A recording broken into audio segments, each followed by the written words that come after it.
Welcome to week 14. You're done. This is the final assignment in the class, and this one is all about you.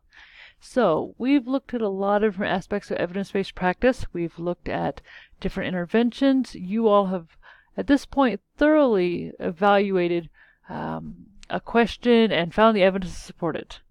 But what we want to look at now is how do you stay engaged in scholarship? Scholarship not being like money you get to go to school, but like academic scholarly pursuits. So now that you've learned how to find evidence and have that shape your practice, how do you stay tapped into that evidence and have it continue to change your practice so you don't end up being one of those wet monkeys? Now, there are 5 different aspects that you need to look through.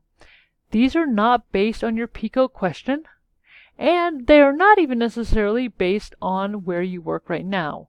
I know that often new nursing students will take whatever job is first available to get some great new nursing paychecks in. This is more about what is it that you want out of your nursing career and that you want to do in the future. Think through an idea, and if you truly have no idea, don't get too worried about that. You can choose where you are now. You can choose a relatively generic nursing floor if you are leaving yourself open in the future. But if you know what you want to do, let that be your guide. What you will do, and you can fill this out bullet pointed, it does not need to be in paragraph forms, but you need to choose a professional organization that you could join that ties in. You don't actually have to join, but identify at least one professional organization. You need to fill out this information here, including a hyperlink back to them. So let's say right now that you work in the emergency department, but your dream is oncology, then by all means find an organization that has to do with nursing oncology and put that as a way that you can stay tied into a professional organization. Next, you're going to look for a nursing journal. And if it falls slightly outside of nursing, let's say it's a public health journal instead, that's fine as well. But you're going to find a journal that you could follow, and this could even be a social media page that you follow as well. Many of these journals will have ways to stay up with different articles that they'll blast out, whether it's through social media or whatever, but you need to find a journal and you need to either subscribe or bookmark if you really want to stay engaged. You don't have to, but this will provide you with ongoing evidence and you can see what's going on, so you're not the one having to do all the research. You can benefit from what other professionals are finding as well. A conference. What's a conference that you could attend? Again, you don't actually have to attend it, but what conference could you attend that would help you stay up to date on this information? I used to think that conferences were a really odd, forced thing, and the first time I went to a professional conference was just amazing.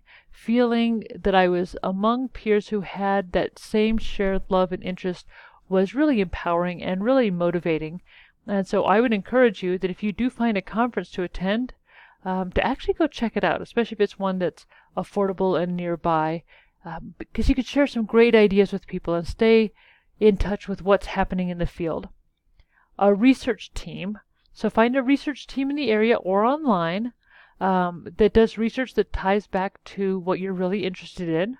Again, provide your hyperlinks and answer the questions. And then finally, continuing education. So is it that they're specifically offered through different organizations continuing education courses that are interesting to you? You can also look at what's called MOOCs, which is multiple open online courses through like Coursera that has tons of options available to you. Often free classes or very cheap classes that you can take partially just to see what's going on and hear different points of view as well. This cannot be that you take BLS as part of your job requirement, general first aid classes, that type of thing.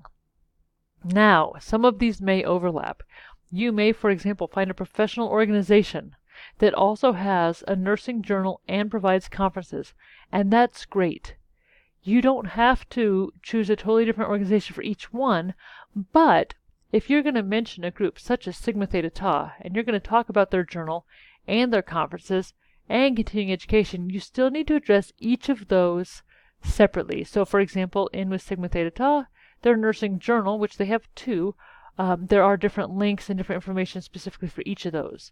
So make sure that you address each of these And it is highly recommended that you stay connected so that in the future you can continue to evolve, not be one of the wet monkeys, and be able to help shape practice in a way that is meaningful both individually as well as collectively for our entire profession.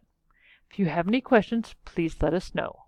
Otherwise, congratulations when you finish this. That is the end of your final assignment.